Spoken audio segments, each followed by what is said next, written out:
Pause. Imagine करो, एक भीड़ भाड़ वाला बस स्टैंड रायपुर में। यह शुक्रवार की आधी रात है। एक 50 साल की महिला बस ड्राइवर से खाना ले रही है। पॉज। उसे नहीं पता था यह उसकी भयानक आपबीती की शुरुआत थी। पॉज।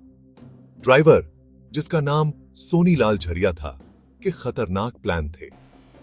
महिला ने खाना खाया तो उसे नींद सी आने लगी। ड्राइवर ने उसे नशा दिया था।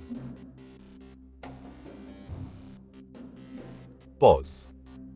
उसकी कमजोर हालत का फायदा उठाकर उसने बस में उसके साथ दुष्कर्म किया। पॉज।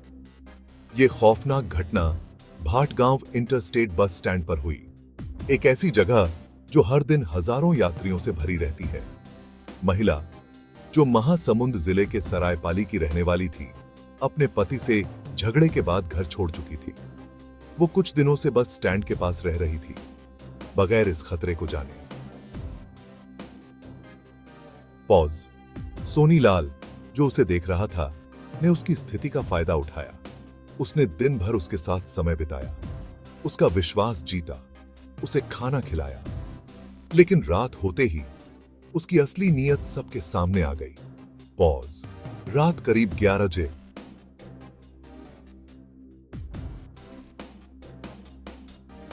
बातचीत के बहाने उसने उसे बस में बुलाया।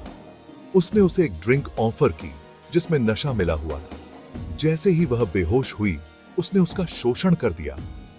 पॉज। जब वह होश में आई तो उसने उसे धमकाया कि किसी को कुछ न बताए, लेकिन उसकी हिम्मत ने उसे आवाज उठाने के लिए प्रेरित किया और उसने आसपास के लोगों को अपने साथ हुई घटना के बारे में बताया।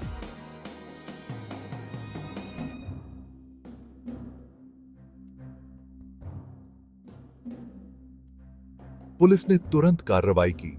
शुरुआत में ड्राइवर और कंडक्टर दोनों को हिरासत में लिया। हालांकि गहन पूछताछ के बाद यह स्पष्ट हो गया कि सोनीलाल झरिया ने अकेले यह अपराध किया था। उसे भारतीय दंड संहिता की धारा 374 के तहत गिरफ्तार किया गया, जो बलात्कार से संबंधित है। पॉज। जांच जारी है। फॉरेंसिक टीम बस से सबूत इकट्ठा कर रही है। पॉज। उन्होंने ड्राइवर की शर्ट, बालों के नमूने और इस्तेमाल किए गए नशे के खाली पैकेट पाए हैं। ये सबूत कोर्ट में महत्वपूर्ण होंगे। पॉज। इस केस ने समुदाय में झटके की लहर दौड़ा दी है और ऐसे सार्वजनिक स्थानों पर सुरक्षा को लेकर गंभीर चिंताएं उठाई हैं। अधिकारियों पर दबाव है कि वे बस स्टैंड्स पर सुरक्षा उपायों को बढ़ाएं ताकि ऐसी घटनाएं दोबारा न हो। पॉज।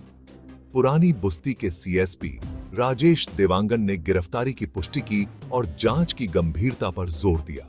उन्होंने आश्वासन दिया कि अपराधी के खिलाफ सख्त कार्रवाई की जाएगी। पॉज।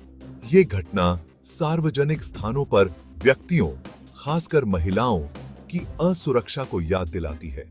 ये बेहतर सुरक्षा और सतर्कता की तत्काल आवश्यकता को रेखांकित करती है। पॉज सर, या पॉज है। किसी को भी ऐसी यातना नहीं सहनी चाहिए और ये हमारी जिम्मेदारी है कि हम अपने सार्वजनिक स्थानों को सुरक्षित बनाएं, सुरक्षित रहें और एक